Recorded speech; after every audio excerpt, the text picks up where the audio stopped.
जो कार्ट्रिज वाली कहानी थी हर तरफ इसके बारे में बात होने लगती है। इसके बाद अप्रैल में अंबाला में भी सिपाहियों ने कार्ट्रिज को यूज करने से मना कर दिया था। फिर कुछ दिन बाद लखनऊ की जो रेजिमेंट थी उसने भी सेम चीज कही कि वो कार्ट्रिज यूज नहीं करेंगे और धमकी भी दी, अगर हमको मजबूर किया गया तो जो भी ऑफिसर्स हैं उनको हम मार देंगे। और जब लखनऊ की रेजिमेंट ने ऐसी धमकी दी तो अवध का चीफ कमिश्नर हेनरी लॉरेंस जो था उसने पूरी की पूरी फोर्स बुला ली थी और कुछ लोग भाग गए थे और कुछ लोगों ने हथियार डाल दिए थे। तो जैसे तैसे लखनऊ की जो सिचुएशन थी वो कंट्रोल में आई थी, लेकिन सिचुएशन डे बाई डे खराब होने लगी थी। और इसी बीच में एक अफवाह फैला दी जाती है कि अंग्रेज जो है वो गाय की हड्डी को पीस के वो आटे में मिला दे रहे हैं और कुएं में डाल दे रहे हैं। तो फिर लोगों को जो फ्री का आटा मिलता था अंग्रेजों की तरफ से वो भी उन्होंने यूज करना छोड़ दिया था। अब इसके कुछ दिन बाद 24 अप्रैल 1857 को मेरठ में ब्रिटिश ऑफिसर जॉर्ज करमाइकल अपनी 90 सिपाहियों की बंगाल लाइट रेजिमेंट जो थी उनको ये जो नए कार्ट्रिज आए थे उनको ड्रिल करवा रहे थे, लेकिन 90 में से 85 सिपाही जो थे उन्होंने इसको यूज करने से मना कर दिया क्योंकि उन तक भी खबर पहुंच चुकी थी। अभी जो सिचुएशन थी इसको देख के ब्रिटिशर्स बहुत ज्यादा गुस्सा हो रहे थे। तो इसके सोल्यूशन के लिए इन्होंने क्या किया, ये जो लोग थे जो मना कर रहे थे कि हम कार्ट्रिज नहीं यूज करेंगे, भरे ग्राउंड में इनको बुलाया गया, इनका कोर्ट मार्शल किया गया। कई सारे इंडियंस, अंग्रेज और इनके दोस्त वगैरह सब वहां पे थे। सबके सामने पीछे से इनकी शर्ट फाड़ी जाती है, हथियार छीने जाते हैं और उनको 10-10 साल की सजा सुना के जेल में बंद कर दिया जाता है। अब ये सारी चीजें इनके जो साथी थे वहीं पे खड़े होकर देख रहे थे और उनको भी बहुत ज्यादा गुस्सा आ रहा था। अंग्रेज ये जो पूरा इवेंट इन्होंने कराया था इसको ऐसे दिखा रहे थे, एक मिसाल की तरह इसको दिखा रहे थे ताकि दोबारा ऐसा ना हो। लेकिन यहीं से इनसे एक गलती हो गई थी क्योंकि यहाँ पे सारी लिमिट क्रॉस हो गई थी।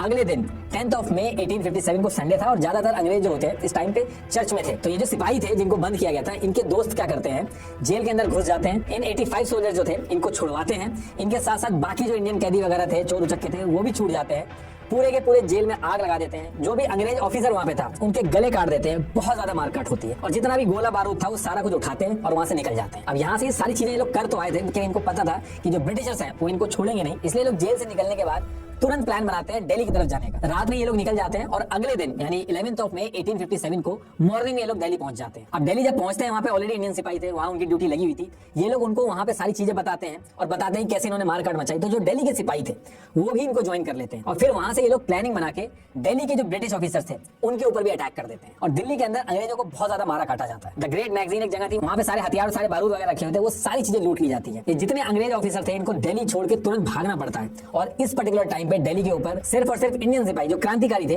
उनका कंट्रोल था। अब ये सारी चीज करने के बाद ये लोग तुरंत लाल किला पहुंचते हैं। वहां पे जाके ये बहादुर शाह जफर से मिलते हैं। उनकी एज बहुत ज्यादा हो गई थी, 82 ईयर्स के थे वो।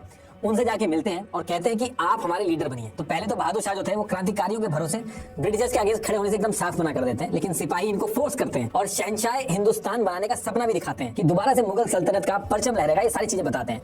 तो ये सब सुन के बहादुर शाह जफर जो थे वो हाँ कर देते हैं। जैसे ही हाँ होती है बहादुर शाह इंडिया के बाकी जो रूलर थे उनको लेटर लिखते हैं। उस लेटर में बेसिकली यही लिखते हैं कि ब्रिटिशर्स के खिलाफ लड़ने का टाइम आ गया है और सबको एकजुट होना पड़ेगा। और यही कुछ रीजन है जिसकी वजह से सिपाही जो थे वो बहादुर शाह को बहुत ज्यादा फोर्स कर रहे थे अपना लीडर बनाने के लिए। एक तो जितने भी बाकी स्टेट्स के राजा थे उनको यूनाइट कर देते। दूसरा, बहादुर शाह के लीडर बनने के बाद ये पूरी जो लड़ाई थी इसका नेचर चेंज हो जाता है। इसको छोटा मोटा रिवॉल्ट कहा जा रहा था पहले, और जैसे ही लीडर बनते हैं ये लड़ाई जो थी एक वॉर में बदल जाती है ब्रिटिशर्स के अगेंस्ट। और यही सारे रीजन थे कि जितने भी सिपाही थे वो बहादुर शाह के पीछे पड़े हुए थे। वरना बहादुर शाह जो ऑर्डर वगैरह देते थे वो लेते नहीं थे, उनको बस नाम का लीडर बना दिया था। एक्चुअल जो कमान संभाली थी वो सूबेदार बख्त खान ने संभाली थी। ये ब्रिटिश आर्मी में 40 साल से थे और दिल्ली के अंदर ये जो लड़ाई चल रही थी इसको सुन के बरेली से दिल्ली पहुंच जाते हैं और पूरी कमान संभालते हैं। अब ये सारी चीजें तो हो जाती हैं। इसके बाद एक वीक तक सब कुछ शांत रहता है। पहले ट्विटर वगैरह नहीं था, सोशल मीडिया नहीं था, तो खबर जाने में टाइम लगता था। तो एक हफ्ते तक तो सारी चीजें शांत पड़ी रहती हैं, लेकिन फिर इसके बाद असली गेम शुरू होता है। दिल्ली में जो ये सारा इंसिडेंट हुआ था इसकी खबरें इंडिया के बाकी हिस्सों में भी पहुंचती हैं। तो लोगों को लगता है कि ब्रिटिशर्स इतने भी स्ट्रॉन्ग नहीं है, इनको हराया जा सकता है। और जगह जगह पे रिवॉल्ट के जो किस्से थे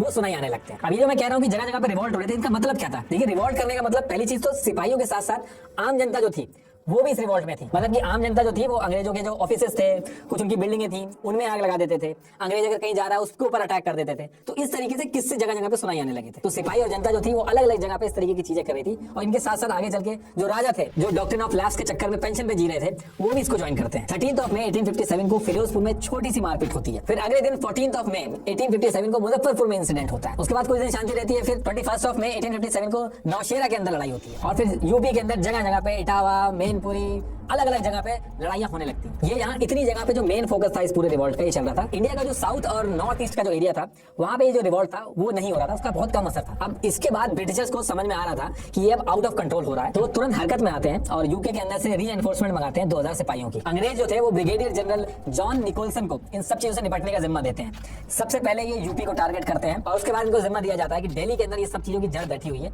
दिल्ली के अंदर जाओ और इस चीजों को खत्म करो। ब्रिगेडियर जनरल जॉन निकोलसन जो थे वो फौज फौज लेकर दिल्ली की तरफ बढ़ते हैं तो 25 अगस्त 1857 को रास्ते में नजफगढ़ पड़ता है। यहाँ क्रांतिकारियों की अंग्रेजों से काफी देर तक लड़ाई होती है और अंग्रेज इसमें जीत भी जाते हैं। इसके बाद ये लोग कश्मीरी गेट पे पहुंचते हैं। यहाँ पे जो ब्रिगेडियर जनरल थे जॉन निकोलसन, उनको गोली मार दी जाती है। फिर उनके जो जूनियर थे विलियम हॉटसन, वो मोर्चा संभालते हैं। दिल्ली में पहुंचने के बाद ब्रिटिशर जो थे वो बहादुर शाह के दोनों बेटे और एक पोते को मार देते हैं और 21 सितंबर 1857 को दोबारा से दिल्ली के ऊपर कब्जा कर लेते हैं।